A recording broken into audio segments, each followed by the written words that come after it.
Being a leader in the financial services sector today is an honor, and it's a big responsibility. Towards its peers, towards its colleagues. To be like a role model for inspiring other women. Creating trust and creating relationships. I think key to that is shifting from the goal to the growth mindset. You need to have that ability or that mindset to adapt. The sense of ownership and responsibility. Keep your eyes on the stars and your feet on the ground. You need to remain authentic.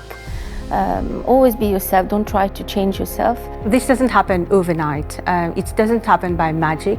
It's really through hard work, through passion, through dedication. So being a fighter, we have to remember we are brand ambassadors of our organizations, our sector, but of Mauritius as well.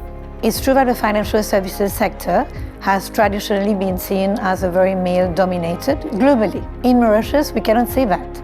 There are women everywhere. If you look at the number of women who work for the financial services sector, I think it's around 55%. And I think Mauritius Finance is basically a wonderful example of that. If you look at the board level, half of the board of Mauritius Finance is women. Women in a top leadership, but also if you look at our members today have women, a lot of women at the top. If we look at the banking sector today as well, we're seeing women at the head of banks. Apex, where I work, is 61% women.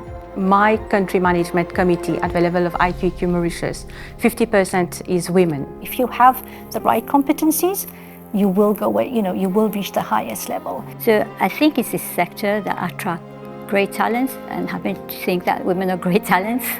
No bias there. Gender parity is very important, but I also believe in giving the chance to people who deserve that chance. Opportunities are there for everyone, and opportunities are based on merit.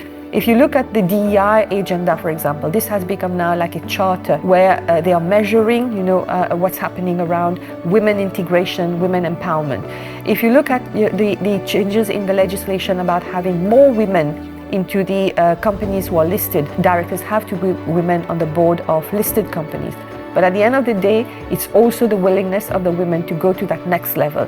And when you look at the contribution to GDP of BRICS and all the new members that are coming in, it's 30% of world GDP. Economies have been growing, and it's a shift gradually to the global south where we are situated. So we were very much Asia focused, and now we're getting more through, looking at Africa, a continent engorged with opportunities. At the same time, we also have our workforce, our people. The focus should remain Africa.